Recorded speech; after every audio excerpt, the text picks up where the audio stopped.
Let's turn the clock way back to the 1950s, a decade known for jukeboxes, drive-in theaters, and tail fins the size of airplane wings. Most people associate this era with big cruisers and slow Sunday drives. But here's the thing, they're missing the real story. Because hiding in plain sight among all those chrome giants were some serious beasts. Cars that looked like Grandpa's grocery getter, but could pull away from almost anything on the road when pushed. These are the forgotten warriors, the unknown sleeper cars of the 1950s. Understated, underestimated, and unbelievably fast for their time. So grab your milkshake, slide into that bench seat, and buckle up, because we're about to cruise through 12 of the wildest, most surprising sleeper beasts from the 1950s that you've probably never heard of. The 1957 Rambler Rebel might just be one of the first factory-built muscle cars, even though nobody called it that back then. It came from American Motors, a company not known for building performance monsters, but they shocked the world with this one. The Rebel looked like any other clean-cut family sedan on the outside, but inside, it was packing a 327 cubic inch V8, pushing out 255 horsepower. And this was back when 255 horsepower was a big deal. We're talking about a 0 to 60 time of just 7.5 seconds. Faster than many 60s muscle cars that would come later. Even more wild, it weighed under 3,300 pounds and came with an aluminum block. This was a car that could smoke most of its rivals in a straight line while still carrying the whole family. Very few were made, and even fewer people realize how ahead of its time the Rebel really was. It's one of those hidden gems that laid the groundwork for the muscle car wars yet to come. Studebaker might not be around anymore, but back in the 50s, they were doing things differently, and sometimes better than the big three. The 1956 Golden Hawk is a perfect example. At first glance, it looked like a stylish, upper-class cruiser, but under that hood was a Packard 352 cubic inch V8 engine delivering a massive 275 horsepower. For a car from 1956, that's absolutely wild. And get this, it could outrun a Corvette in the quarter mile. That's right, a Studebaker beating a Corvette. That's sleeper status if we've ever seen it. While the styling had that flashy mid-century flair, nobody expected it to move the way it did. This car had raw torque, a throaty exhaust note, and the kind of acceleration that left jaws on the floor. If you ever see one at a classic car meet, just know, it's not all show, it's go-to. The 1955 Chevrolet Corvette might be one of the most iconic cars from the 1950s, but many overlook just how quick it really was, especially considering its small-sized and affordable price tag. While the earlier models of the Corvette were powered by inline-six engines, the 1955 version introduced the 265 cubic inch V8, producing 195 horsepower. This was a significant jump in power for the Corvette, turning it into a legitimate performance vehicle. With a top speed of around 120 miles per hour and 0 to 60 times in the 8-second range, it had the potential to surprise many unsuspecting drivers on the street.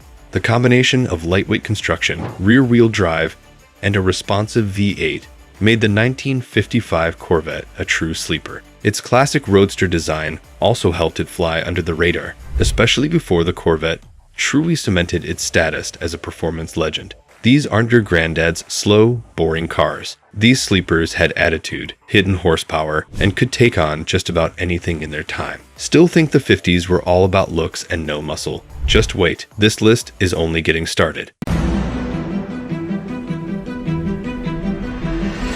Now here's a car you probably haven't heard of, the DeSoto Adventurer. DeSoto was Chrysler's mid-level division, and in 1957, they brought the heat with a car that was as powerful as it was underappreciated. The Adventurer came standard with a 345 cubic inch V8, producing 345 horsepower. That's right, 1 horsepower per cubic inch. It was fitted with dual 4-barrel carburetors, a push-button torque-flight transmission, and optional swivel seats. This thing was stylish, no doubt, but it was also brutally quick. It could run with the best of them in the quarter mile while still looking like a car for Sunday drives. It's one of those rare cars where luxury met performance long before that became a trend. Unfortunately, DeSoto would vanish from the scene just a few years later, and the Adventurer was lost in the shuffle. But make no mistake, this car had the guts of a drag racer hiding under a tailored suit.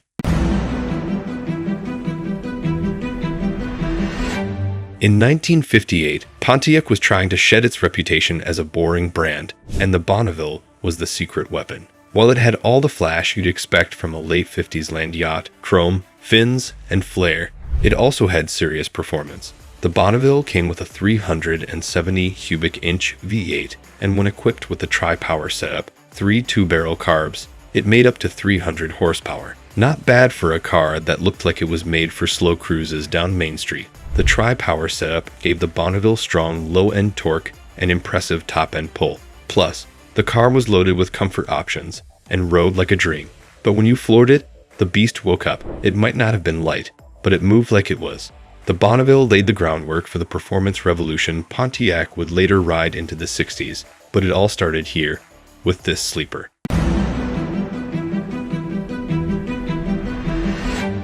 If you know about the D500, you're a real car historian. Dodge launched this package in 1956 for its full-size cars and kept it alive through the late 50s. But by 1959, the D500 was something special. The performance model came with a 383 cubic inch V8 producing over 320 horsepower, thanks to dual 4-barrel carbs and solid internals. This wasn't a common car. Most D500s flew completely under the radar, looking like any other plush Dodge Cruiser. But the ones that were ordered right were legit sleepers. They came with heavy-duty suspension, improved brakes, and performance tires. This wasn't a car to play with, even if it looked like it belonged in a Leave It to Beaver episode. When tuned properly, these Dodges could run with the best from GM or Ford. And yet today, most people have no idea they even existed.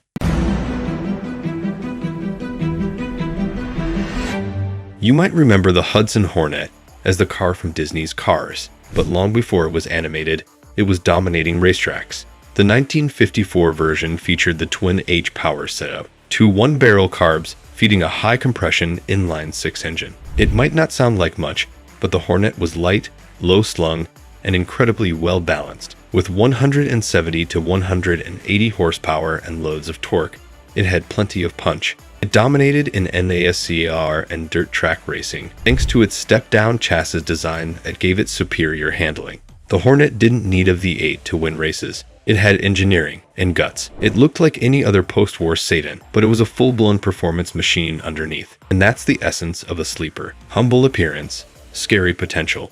The Hudson Hornet is a legend for a reason. Learning something new, these classic sleepers prove that speed isn't always loud. Some of the baddest cars from the 50s were hiding in plain sight. Let's see what other monsters are buried in history. With a name like Turnpike Cruiser, you'd expect a smooth ride and maybe a flashy look. What you wouldn't expect is raw speed, but that's exactly what Mercury delivered. The 1957 version came with a 368 cubic inch V8, making 290 horsepower. It had optional dual exhausts, upgraded suspension, and a heavy-duty automatic transmission. This was Mercury's luxury model, yet it could keep up with high-performance cars of the era. The Turnpike Cruiser also had wild styling, breezeway rear windows, tail fins, and tons of chrome. But when you stepped on the gas, it left most competitors behind. It's a classic case of a flashy cruiser that just happened to have a beast lurking underneath. It's not often mentioned in muscle car conversations, but it deserves a spot for its surprising performance chops.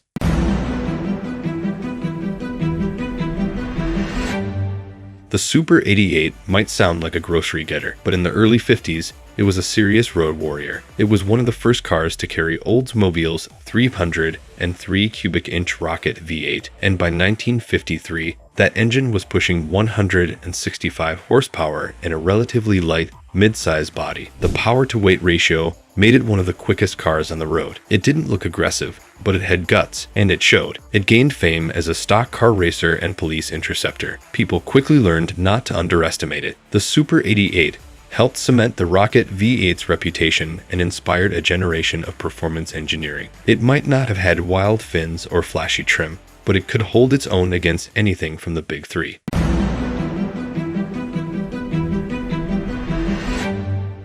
Packard was fading in the 50s, but they went out swinging with the Packard Hawk. Based on the Studebaker Golden Hawk, but with unique trim, the Packard version used a supercharged 289 cubic inch V8 that produced 275 horsepower. It was fast, stylish, and rare. Less than 600 were made. This was essentially a muscle car wearing a tuxedo. The fiberglass bodywork gave it a futuristic look, and the performance made it one of the quickest American cars of the time. It could hit 60 in just over 7 seconds. That kind of speed, in a car this rare and misunderstood, makes it a true sleeper of the 50s. People saw the Packard badge and expected a fancy ride, not a quarter-mile bruiser. That's what made it special.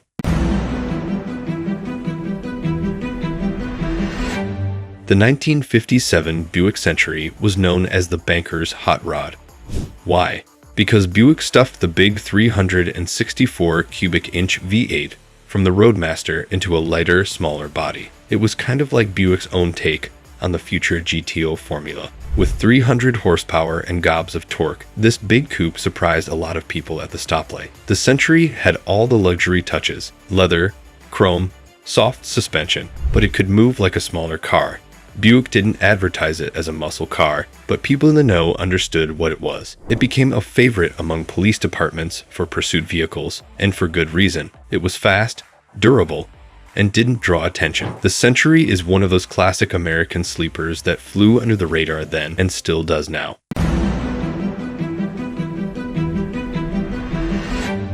Last but definitely not least, the 1959 Ford Galaxie 500 with the optional Interceptor 352 engine. Ford was ready to race, and this full-size car got a serious V8-300 horsepower and plenty of low-end grunt. It was a big car, but the 352 helped it hustle. And if you optioned it right, it came with a 3-speed manual transmission for real driver engagement. It wasn't as flashy as the later Galaxies, but it had the bones of a muscle machine.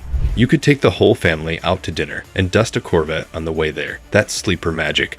The Galaxie 500 was often overlooked compared to Chevys and Chryslers, but Ford's full-size lineup had performance deep in its DNA. These 12 unknown sleeper beasts from the 1950s may not have been the loudest, flashiest, or most famous cars of their time, but they certainly packed a punch when it came to performance. The 1950s weren't just about rock and roll and chrome. They were the origin story of American performance, and the sleepers of that decade laid the groundwork for everything that came after. These cars looked mild, but were truly wild, and most people have no idea. Which one of these surprised you the most? Or do you know another 50s sleeper that deserves a spot on this list? Let me know in the comments. If you love rare performance history, underrated cars, and vintage power, this is just the beginning. Stay tuned, stay curious, and keep the engine roaring.